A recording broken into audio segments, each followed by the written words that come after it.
Breakfast Live Online for Wednesday, June 23rd, 2021. My name is Drew Clark. I am editor and publisher of Broadband Breakfast. Very happy to welcome you to our special episode today on our weekly program here at Broadband Breakfast. We're going to have two great guests to talk with me about the interplay between digital and physical infrastructure. So what we mean by that, of course, is the way that roads, bridges, and broadband work together.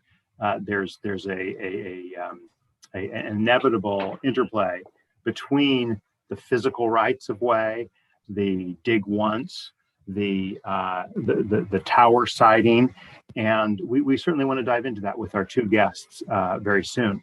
But to give a little bit of context, I want to step back and, in addition to welcoming you all on Zoom, as well as our remote audiences on Twitter and Facebook and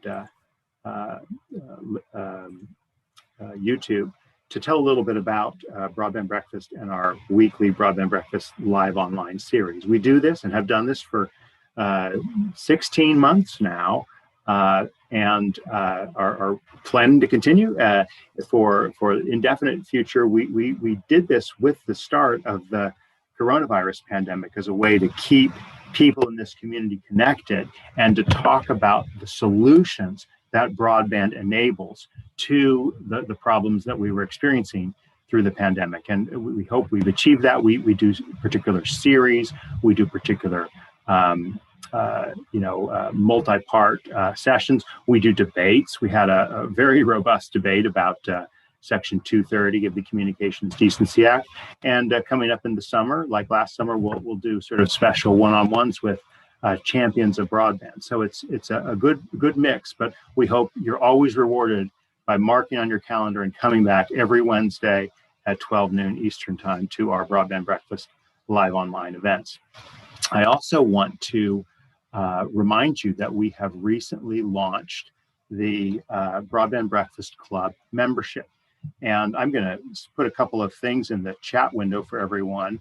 The first one is the link for our Broadband Breakfast Live Online. You can see and follow all of the events on that link. And we have just launched in the last month the Broadband Breakfast Club membership.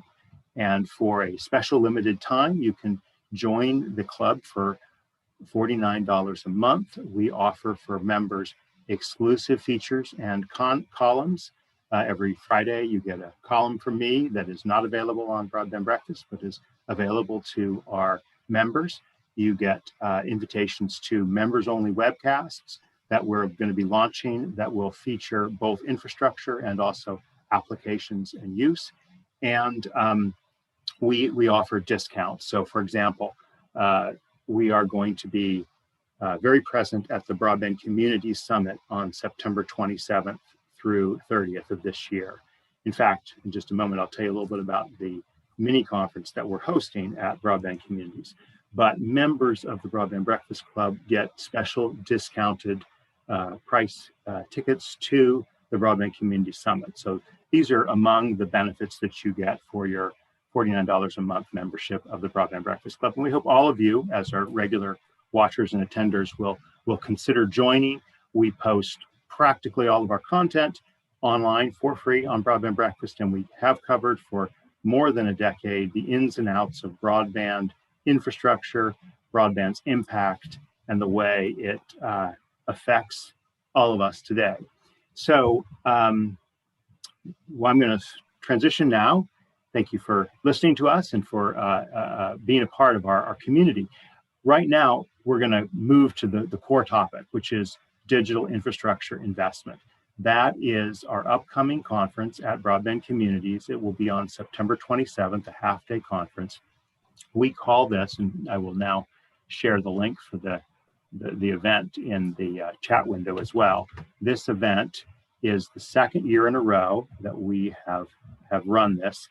It brings together the financial and the broadband infrastructure communities. So last year we had a keynote presentation by Greg Mesh, the CEO of CityFibre in the United Kingdom, and we had 3 panels on different aspects of digital infrastructure, the business models, the technologies, the interface with policy, the role that towers and siting plays into broadband rollout.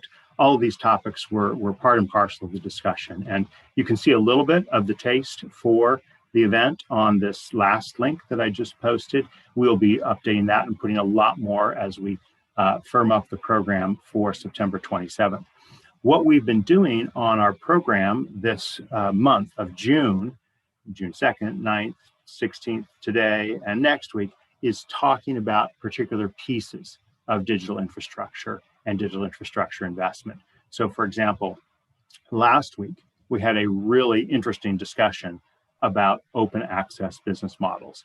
And again, you may know this as regulars to our program, but if you don't, and if you share with others about this, immediately after the program is over, it's available on Broadband Breakfast, also on YouTube. So there's no, you don't need to do anything special to get access to our last event. It was moderated last week by Sean Buckley, the associate editor of Broadband Communities magazine. It was a really good discussion about the different business models in open access, and that will be very much discussed during our September 27th mini conference. Today, as I've already previewed, we're gonna talk a little broader. We're gonna talk about the interplay between the physical and the digital infrastructure. Next week, we're gonna talk specifically about some of the wireless assets, the real estate, 5G, and digital real estate investment trusts. So we hope you'll join us again next week as well as this week. And please view and watch previous events that are relevant and useful and educational for you. So with that, let's go ahead and turn to our panelists. I'm going to go ahead and change the view for you to see Gord Reynolds. Thank you for being with us. And Mark Boxer. Gord, who will speak first, is the Vice President of Commercial Advisory and Strategy for Infrastructure Ontario. It's funny, Gord, we don't talk as much as we should to our neighbors across the border up there because we share so much in common, and we do probably kind of tunnel into the U.S. domestic vision and the what's going on in the U.S., what's going on with the infrastructure legislation. But we know there's very interesting things going on in Canada with Infrastructure Ontario, with some of the bills, the recently passed bills, which I hope you'll speak about. The Bill 257 on the Act to Enable Building Broadband Faster Act. We want to hear a little bit about that, but mostly about Infrastructure Ontario and the approach you're taking to broadband infrastructure as part of overall infrastructure. Following Gord, we have the pleasure to hear from Mark Boxer, who's the Applications Engineering Manager at OFS Optics. We're very happy to welcome OFS Optics to this discussion to share some of your thoughts on fiber and other forms of broadband infrastructure as part of digital infrastructure. So with that, let me go ahead and turn the spotlight on you, Gord, to tell our viewers a little bit about Infrastructure Ontario, the issues with digital infrastructure north of the US border in Canada, and other things that you'd like to share with us on this topic here. Thanks, Drew. Great to join you today, and thanks for having me. So probably not a surprise to anyone, but we share many of the same issues that are shared across the United States. We have those same issues across Canada. We have pockets of the country that are incredibly well served, and we have very large areas of the country that are not. And they're either considered underserved or not served at all. So part of what the Ontario government is looking to address is those communities that are considered underserved or unserved.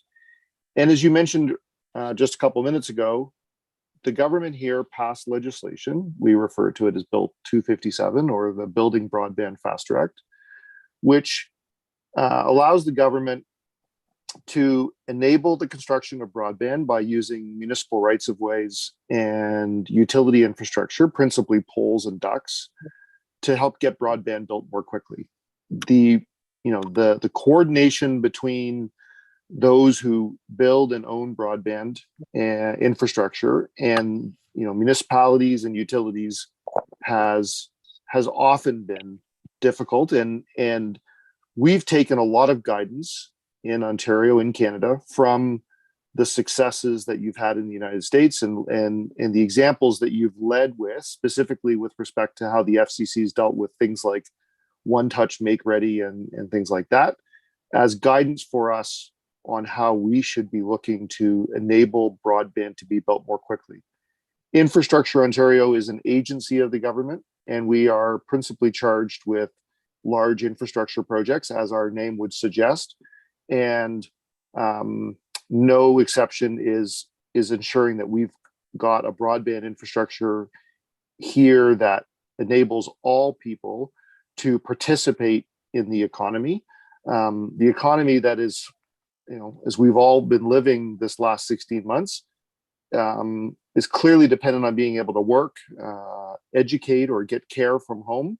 And for a great many people, about 700,000 residents in Ontario, that's really difficult, if even possible. And so our goal is to address that in short order. And the bill clears the path for those that will be building broadband. It has very strong measures that compels utilities and municipalities to provide timely access to infrastructure.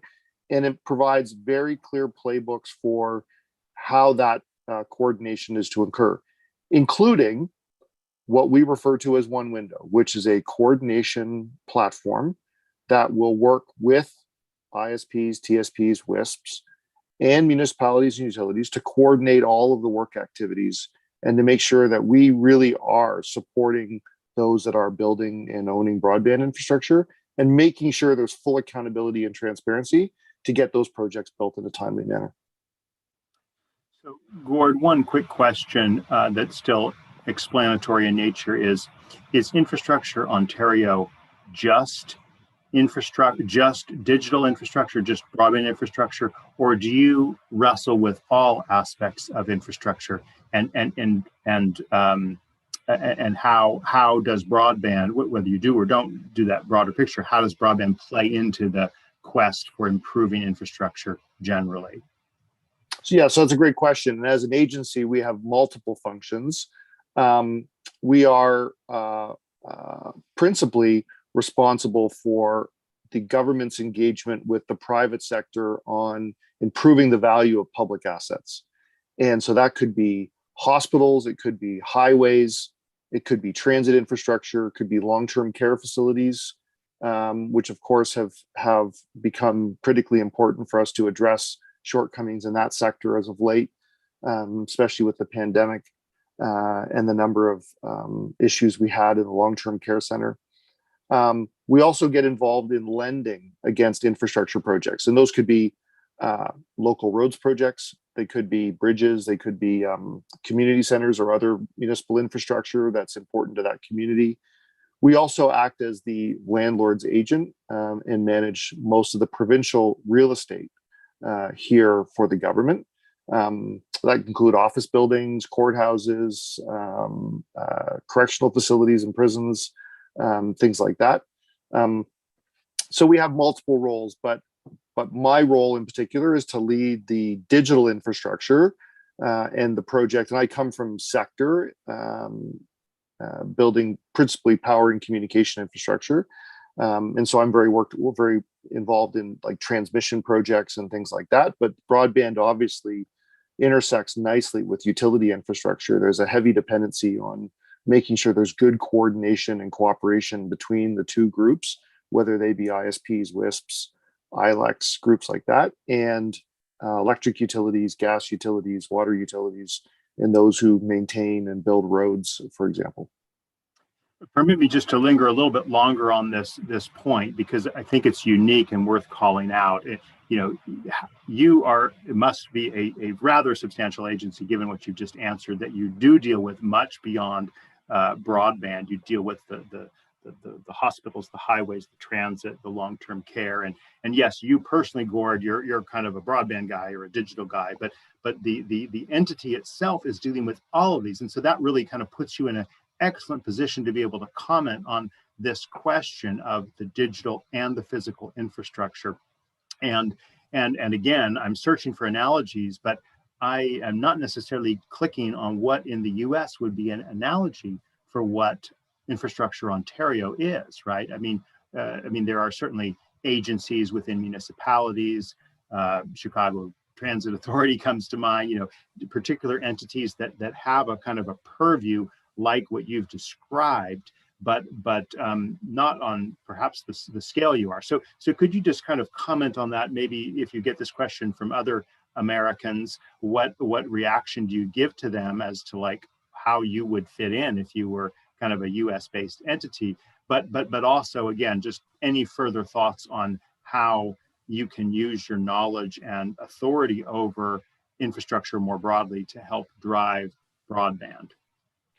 Yeah, it's an interesting question, and we've looked at a bunch of jurisdictions. Of course, not. The obvious one is the United States and many of the neighboring states for good guidance. We also look to Australia and the United Kingdom for guidance as well. And so, Infrastructure Ontario is, while not unique, it's also not an incredibly common model.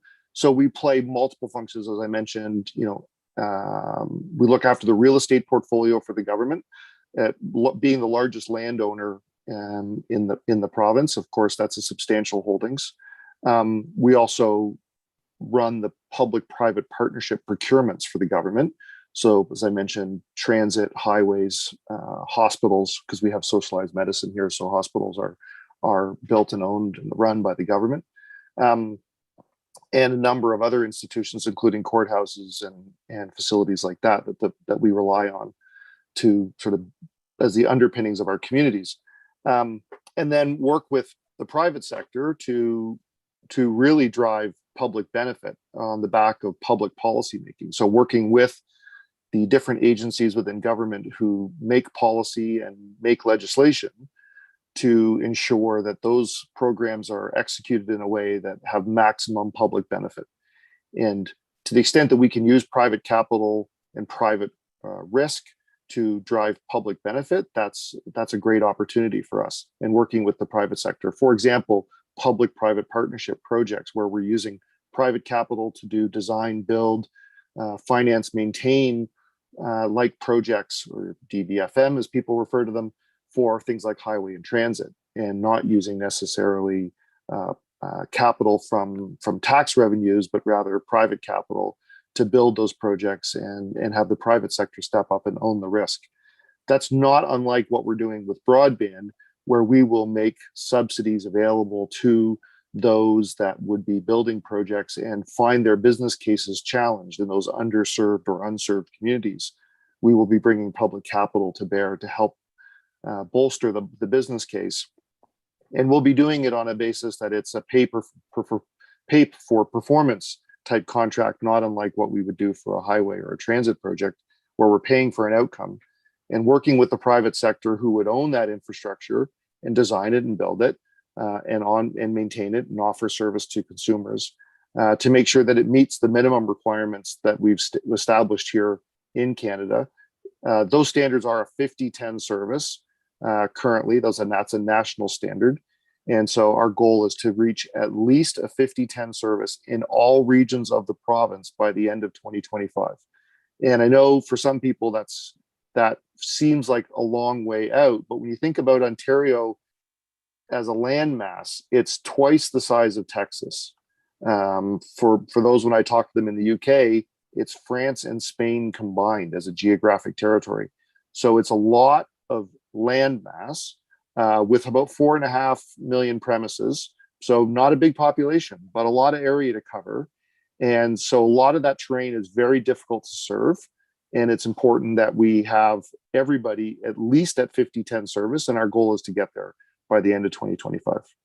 So we play an important role of bringing government policy to the private sector and having them invest and build the infrastructure we need as a province to support these communities. And helping government build legislation like Bill 257 is a big piece of that, and giving guidance from what the feedback we hear from industry is, what do they need to get infrastructure built, and how can we use things like geospatial data and better mapping data, access to all of the existing as-built records that we have, whether they come through the one call members or whether they come through other infrastructure owners. How do we pull all of that data together, combined with what we know about who is currently served from a broadband perspective? And mapping in the broadband area has been a challenge in every geography. Our geography is no exception. Yeah. But how do we pull together the best possible mapping data on who has service today, so that we can target those who don't, and develop a really good program to fund and support the business cases to get those programs built? And that's a big part of what we're doing, is the mapping and the data analysis around that, and the program structure, including the subsidy dollars, to make sure industry can use the legislation we've built to clear the path and can actually get these programs built. Well, you've raised at least three topics I want to come back to: public-private partnerships, speed tiers, and mapping. But let's open the conversation a little bit, get Mark Boxer into it. Mark is a technical solutions and applications engineer manager for OFS, and really assists in deploying fiber to a wide variety of network design scenarios. Mark, what is your perspective and approach to this topic that we are have before us right now? Yeah, so I'll start broader and then kind of get a little bit more granular. But we are manufacturer of fiber and cable, and so we see things from the literally the nuts and bolts level, and how we can build bandwidth out to customers and just build supply out. And one thing that we have seen, and we see this trend around the world, is bandwidth demand is just rising at a very rapid clip. And so, I've seen several different analyses that show that as we look into the 2020s and out to 2030, the demand is going to continue to rise to the point that, if we start looking towards the end of the decade, we're potentially looking at gigabit services that are potentially required both upstream and downstream. And we've seen, we can look at that in a couple of different ways. One is just an extension of bandwidth demand trends that we've seen over the last 20 or 30 years. Another way of looking at it is actually to take a bottom-up approach and look at an application, the list of applications that are needed by a family of four, for example, in a residence. And just, if you're using Netflix here and you're using Teams here and cameras here, and you add that all up. And as we start doing that, we are seeing the potential trends for gigabit services that are needed over the next 10 years out to 2030. So and beyond. And so the bandwidth demand is continuing to rise. We really don't see any change in that trajectory over the next 10 years. So with that, the deeper that we see fiber going, then fiber ultimately just gives you a lot more flexibility. So fiber has virtually unlimited bandwidth. And so if we look at transoceanic routes, we are in the double digits of terabits per second on just thousands and thousands of kilometers. And when we scale down to shorter distances, we can go even much faster than that. That's one fiber. And so fiber really is it has virtually unlimited bandwidth. And so the more fiber that you get, then the more flexibility that is ultimately going to be available. One of the things that people have asked me for years is just the combination of fiber and wireless. I keep getting the question, when is wireless going to take over fiber? Because there's been 1G, 2G, 3G, 4G, 5G, 6G. 6G is now in the developmental process. My answer is almost always that fiber and other media, so that could be the different forms of wireless communications, other different ways of providing bandwidth. Those are all complementary. And one of the things that was shocking to me was, and if anybody hasn't seen this, it's very interesting. If you go out and look for a spectrum map for the available wireless spectrum, it's just amazing to look at all of the different applications that wireless spectrum takes up. So wireless fundamentally is kind of somewhat limited just because there's not that much of it and everybody wants it. And so, so we see, in countries around the world that they allocate their spectrum accordingly.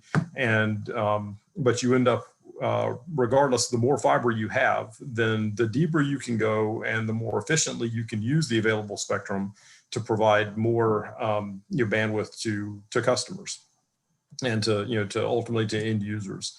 So that's kind of the bigger picture. When we look at the nuts and bolts of on the ground, we had there are fiber cable application types for really all different types of rights of way.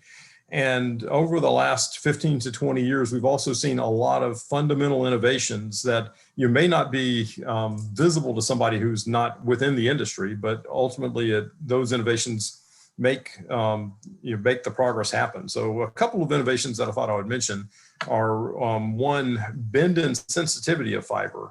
If you think back 20 years for those, or 30 years for the people who've been involved with fiber for that long, the initial guidelines that we gave to people who were building out fiber is we wanted you to have big coils of fiber. And so these big coils limit the amount of loss that we get due to bending. And one of the things that's happened, over the last couple of decades is there have been developments of new fiber types that are less bend sensitive, which means that now we can bend fibers more tightly without loss. And if we can bend more fibers more tightly, then that ultimately allows us to place more fibers in cable types. It also allows us to make coils both on poles and also underground, just a lot smaller, which means that those installation procedures can be a lot less expensive.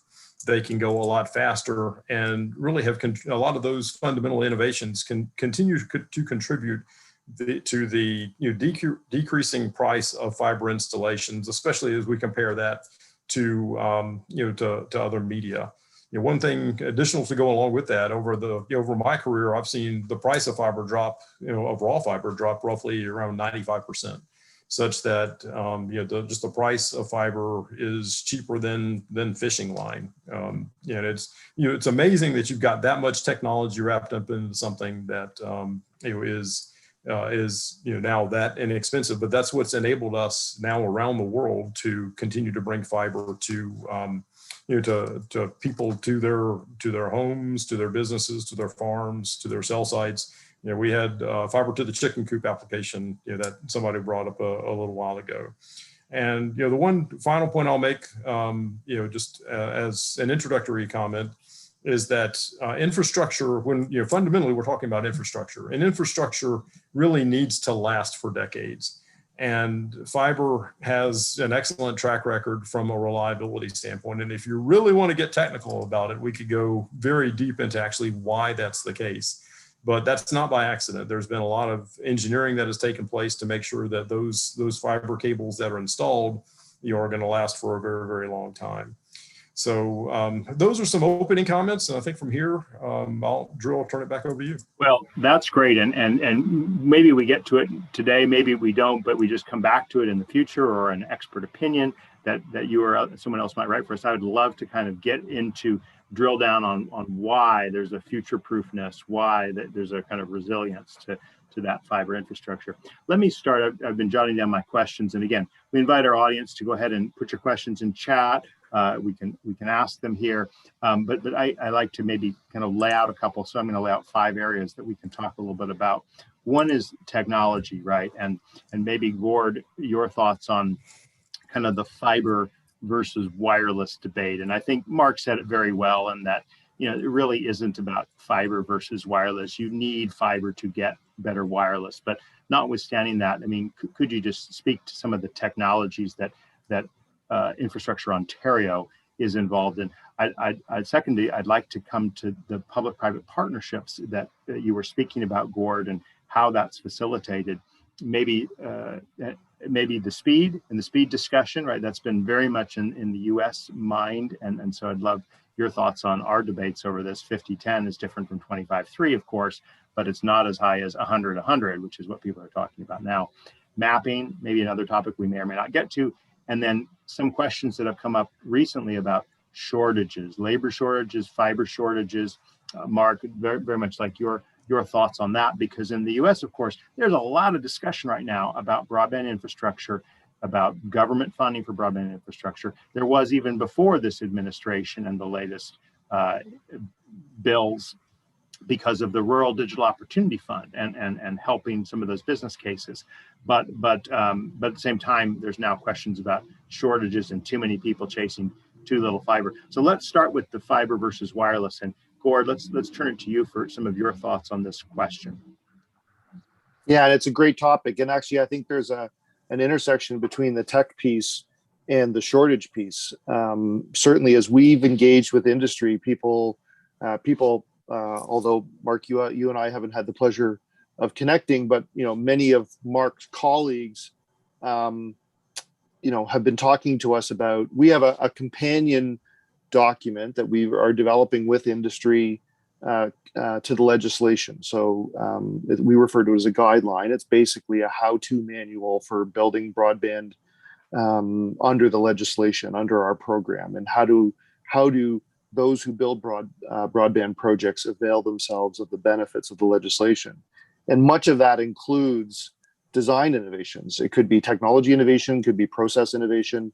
One of our big constraints is going to be getting poles replaced. It's a North American issue, right? There's a limited supply of utility poles, and the U.S. has a big program. A bunch of places in Canada have programs. We don't have a national program. It's developed regionally, but we have a number of regions that are moving quickly to get broadband built. That chokes up the supply chain, whether it be for fiber or for the finite group of resources that build this infrastructure, especially when that infrastructure attaches to a utility pole that's got high voltage equipment on it. Those resources are in very short demand, and things like storms and other sort of legacy capital projects that still need to occur to make sure that communities get the power they need for their businesses and homes can't be harmed. So we need industry and have had good support from industry to understand where does fiber play a role. We are pushing for we contributed $2.8 billion, which from a U.S. federal perspective seems like a small amount of money. But remember, we've only have 4.5 million premises in Ontario in total, and 700,000 that we're looking to address as underserved. So $2.8 billion combined with our existing commitments gives you about $3.2 billion in funding. Now that's Canadian money, so not the same as the US dollar, but it's still pretty good. A lot of money available. So how do we maximize that investment and get the maximum wired connections? Wireless, fixed wireless will play a role. It has to. Low orbit satellite probably as well. We just have places that are either almost impossible to build to with physical infrastructure, or the costs are just prohibitive. And we're talking about single premises, hundreds of miles from a pop, that just really make it cost prohibitive and impractical. But our preference is to get to, and we think as a geography, we will get very high penetration levels, certainly in excess of 80%, maybe as high as 90% penetration of wired connections in many of the communities we're looking to address. Some we're looking at with respect to the mapping, we will be at virtually 100% wired connections. So I share Mark's view that from a tech perspective is almost, we really just sort of look at the electronics at either end is what controls the bandwidth. The fiber itself is really future-proofing this for us. I know there'll be a lot of innovations in satellite. There'll be a lot of innovations in fixed wireless. And as the conversation moves from well, 25/3, 50/10, 100/100, as those conversations continue to move, as Mark pointed out, like the demands on bandwidth are not going to stop. That's going to continue to grow. We're certainly going to see that in rural areas, right? People have pointed out to us, well, let me just give you an analogy. I was listening to the radio the other day. I spend most of my time in a rural part of Ontario, and listening to the radio, and they were doing a little advertorial for a local charity, and they said, "Hey, if you want your charity promoted, give us a call, or sorry, they said, give us a fax, and we will include you in our report outs to the community." It reminded me that's still a technology that those in rural North America rely on, because other technologies that those of us who live in an urban setting have taken for granted don't exist. And as those communities get better bandwidth, their appetite for that bandwidth will grow exponentially. And so we're gonna need to get that infrastructure built for them.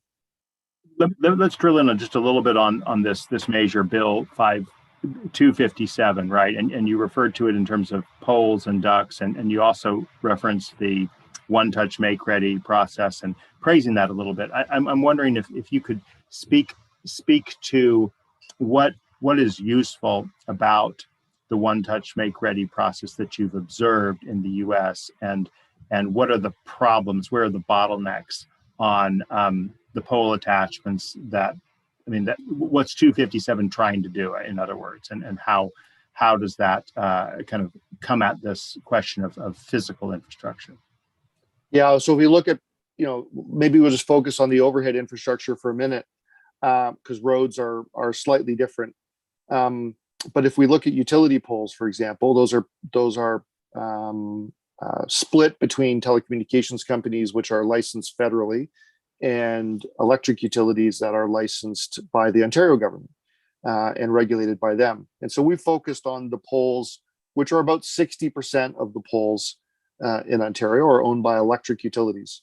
And so the legislation compels those utilities to make those poles available, and on a like-for-like basis that they would use for their own purposes, using the same means and methods, and will stipulate a timeline for access. Not uncommon for us to have heard anecdotally that it takes years to get permission to get onto poles, and especially when those poles are old, there's not adequate clearances or separations from electrical infrastructure, and the poles need to be replaced. It can take a long time, and it can cost a lot of money. Average cost for a simple pole replacement can run $8,500 in a couple of years. So no surprise, that's going to be an impediment to getting broadband built. We hear about $25,000 pole replacements and pole permits that sit stale for a couple of years. This is the sort of stuff we're going to address. How we're doing that is with a timeline. We're targeting in and around 145 days maximum timeline for a response, and we'll allow the government to direct work to proceed where utilities or municipalities have been either unwilling or unable to support ISPs in building broadband. Similarly, the idea of one crew going out and doing the make ready work is one we're going to embrace. And so whether that's a utility crew or a crew that's under contract to the ISP is for the industry participants to decide. We certainly won't dictate that, but again, if the utility is unable to provide resources to do that make ready work, the ISPs will be able to avail themselves of qualified resources who are competently trained to do that work, whether it be just the communication work or other work.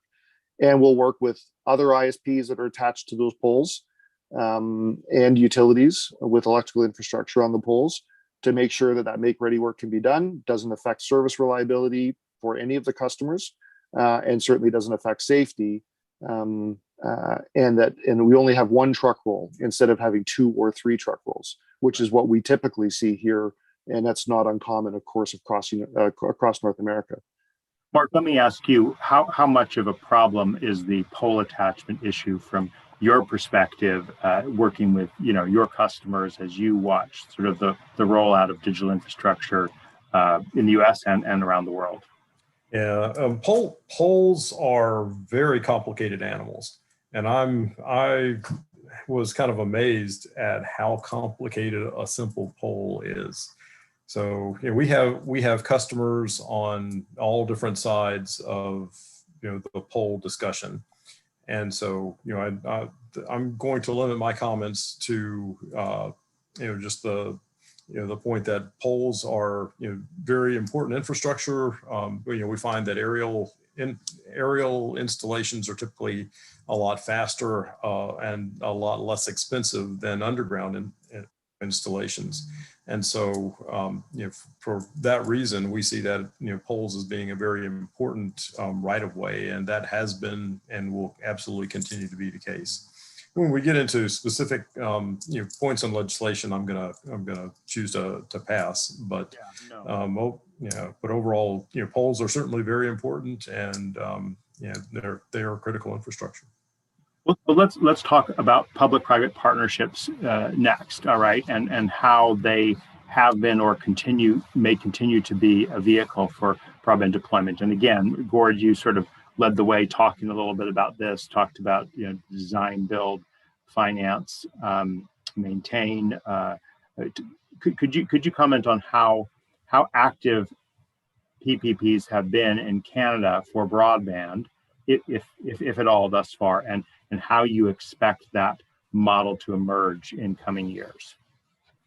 Well, I think what we've seen in the last couple of years have been largely application-driven programs where there's a contribution from local government, could be sort of equivalent to state level or province level contributions, the federal government, and industry. We accept that, or we acknowledge that there's only so much industry can contribute and make the business case work. We see industry stepping up with a couple $1,000 per door, typically $2,500 per door, to sort of invest. And I know that's an average number. It really depends on topography and density and all that stuff. But as sort of a baseline for discussion, let's just say that for the sake of argument. And that, if you've got a business case that's going to drive 15, 20, 30, 40,000 bucks per premise to get, for example, fiber built, there's a gap there, right? And the projects aren't going to get built until that gap can get closed. And that's a role the government can play. And we also know that there's a GDP lift associated with that. So there's an economic benefit. Yes, those are a lot of dollars going out the door, but there's a community benefit, of course, especially when everyone's stuck at home. As I mentioned earlier, working, learning, getting care from home. There's some real tangible benefits there, but there's an economic benefit to the country and to the local geography in having that improved infrastructure. So how do we make sure that money goes out the door in a responsible way?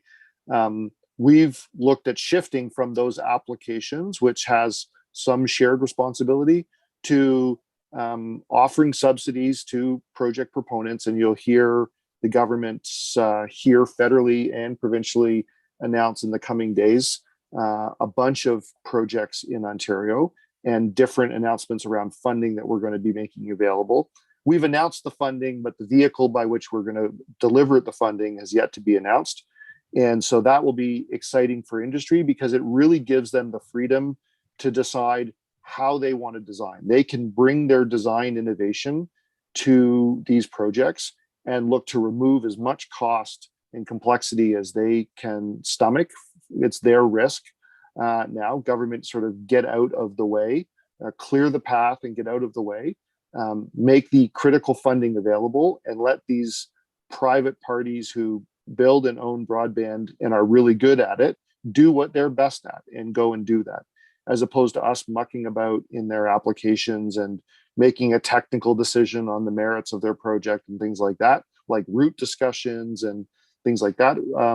We're looking at now and saying, we think industry is best positioned to make those decisions, and we'll just support them so those projects can get built. You used an interesting phrase earlier, Gord, when talking about the public-private partnerships, not just in broadband, but in other fields where you really want the private capital, if you will, to take the risk. Maybe they need to be subsidized on the margin to make their business case. But you talked about the way that these decisions, or at least many decisions, are best done by the private sector. Do you have any thoughts on how we in the United States are looking at this and wrestling with this as we talk about broadband infrastructure, indeed physical infrastructure legislation as well? What advice or experience based on the passage of the Bill 257 do you think kind of translate over and apply to us in the United States? Well, so look, I'm not an expert on a lot of this stuff, although I'm grateful for the opportunity to try to help improve the situation here. But having read a lot of material and paid close attention to what's been going on in the U.S. and using that as sort of our condition precedent for how we engage private sector, whether it be our security package, our transaction model, how we do mapping, how we do the data analysis, how we engage with industry. A lot of that has been taken from what we view to as have worked in the US. And I think, the biggest things that I've taken away as somebody who's reasonably new to trying to solve this problem is that nobody owns the exclusive patent on the challenges, right? These really are global issues, or certainly North American issues that we're struggling with. And so look to those who have succeeded for guidance. I think communities could really, as we've benefited tremendously from the examples that have been set by many states and federally in the US. And that's been of huge assistance to get us going. And I think that we hear about many conversations that are really struggling in a bunch of different geographies around North America. And I think if they look to neighboring states or other geographies, they would find some of the answers have already been addressed. And of course, the issue of anecdotally, I'll just share some of the legacy stuff has just gone unchecked for decades. Utilities have requirements and standards that certainly help to ensure that we have a reliable and safe power system, which is critically important, especially when we have adverse weather conditions impacting the reliability of that system. And of course, electrons keep our communities alive. That's important infrastructure. That's absolutely true. But with that infrastructure is critically important to also getting broadband into communities, and the rules that have been established are an impediment to that. It's time to challenge some of that thinking. And so again, many of the standards that we have come to rely on for our electricity infrastructure are national or state level standards, need to be challenged. And again, we can learn from each other. As an industry, we take a lot of comfort in the things that work and don't work in other geographies to help guide us. And so I think the biggest guidance would be, work with your peers in other jurisdictions to learn from them, and to use that as a good condition base for how you might solve your problems. That's part of helping manage the risk, of course, and how you bring private capital to the table is helping them understand what the risk profile is they're standing, they're getting ready to get behind, and what is their risk appetite based on what they know, and making sure that they understand the risks they're signing up to, and whether they be regulatory, whether they be technology, whether they be demand-based risks, they understand those, and they can they can bring the capital to bear appropriately to solve the solution, understanding that stuff. Okay.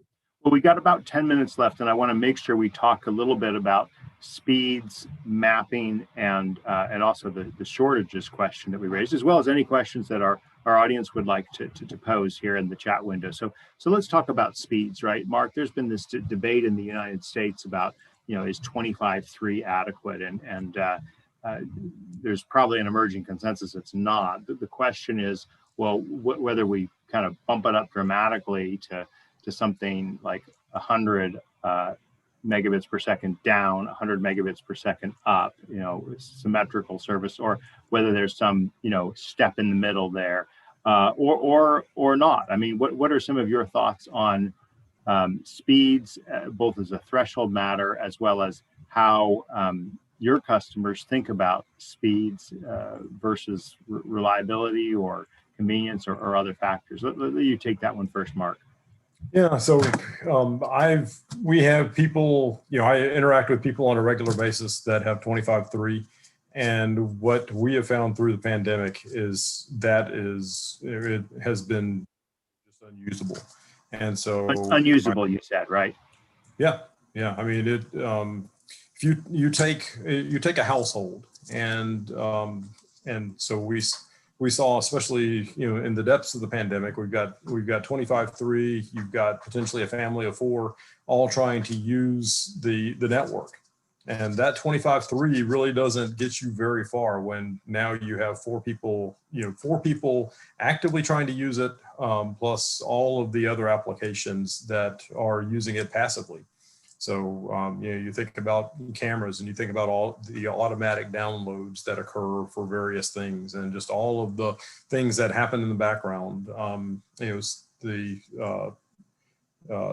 Saving and archiving of data that occurs. All that stuff is happening in the background, and so just overall the concept of 25.3. At least the experience that I've had is that it has been, for those people who have it, basically unusable.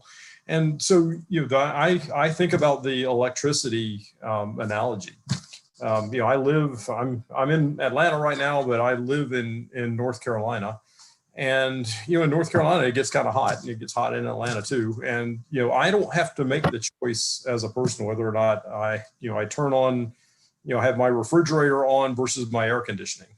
Typically I'm able to do both of those. And, I'm not the first person who has said that, but, as long as we are, as long as we're trying to meter bandwidth out, ultimately, we are going to continue to have to ration. And 25.3, we certainly saw that is the case. There are so many applications now that use our networks, and so many of these applications are using two-way traffic that that higher speed levels become very important. So I'm pretty deeply involved with Fiber Broadband Association. I think we have been on the record in support of some of the 100 by 100 proposals that have taken place. But as I mentioned in some of the opening comments, when we've done our bottom-up analysis, and so this was analysis that we did at the FBA Technology Committee, where we look at the applications of a family of 4 and start to extrapolate that out in the future. We see that bandwidth demand, as we continue on, is going to continue on, the demand is going to continue at an exponential rate, such that we're going to be in the gigabit per second range by certainly by the latter half of this decade. So you look at just a lot of the technologies that are in play with higher resolution video, AR, VR that are starting to bubble up, plus just a lot of the applications that we're normally working with today. And it's there, and as more stuff continues to get connected, it's going to continue.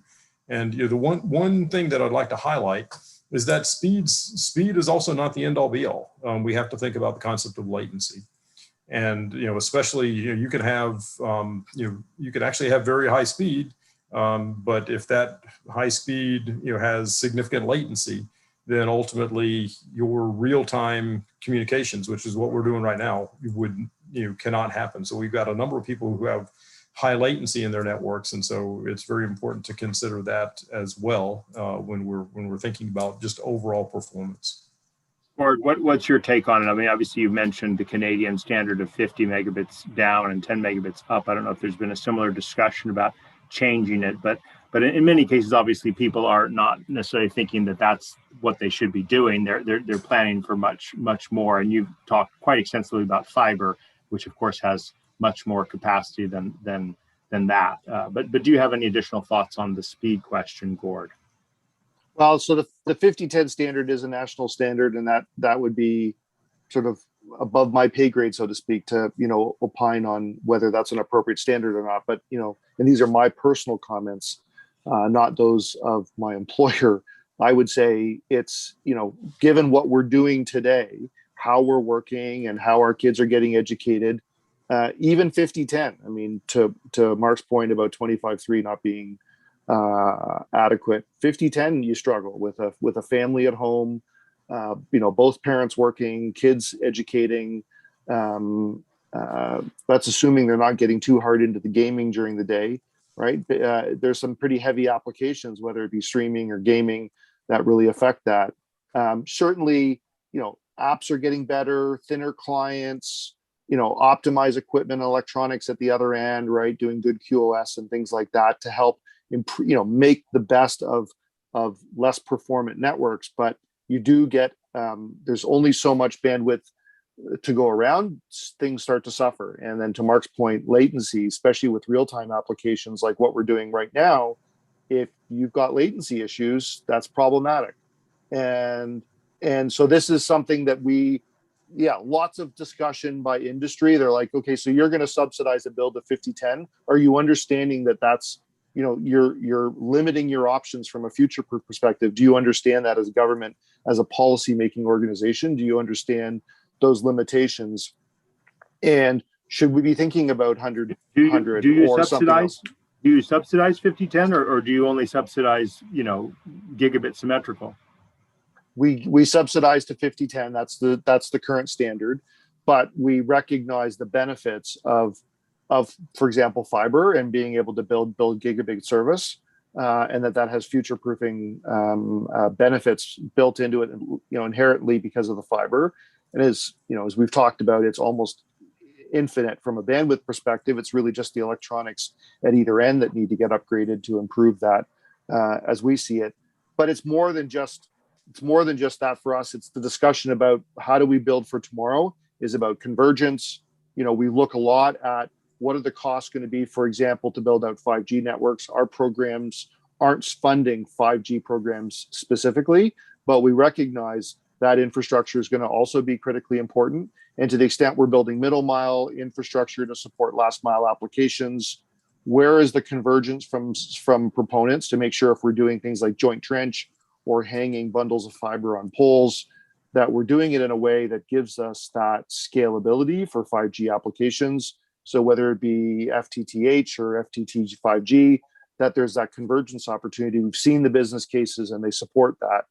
We're also looking at things like copper decommissioning and how to make available real estate. And as you're building networks out, does it make sense to be decommissioning copper infrastructure? Saves energy, saves real estate costs, decreases. We talked about labor shortages and supply chain shortages, so it reduces the demands on labor, much more reliable, things like that. So these are all part that go into that speed discussion, right? Like, what's the right investment to make? How does it future-proof the network? How does it future-proof us from an industry perspective as well, so that we're not supporting, two types of infrastructure? I'm sure you've had people talk on your call about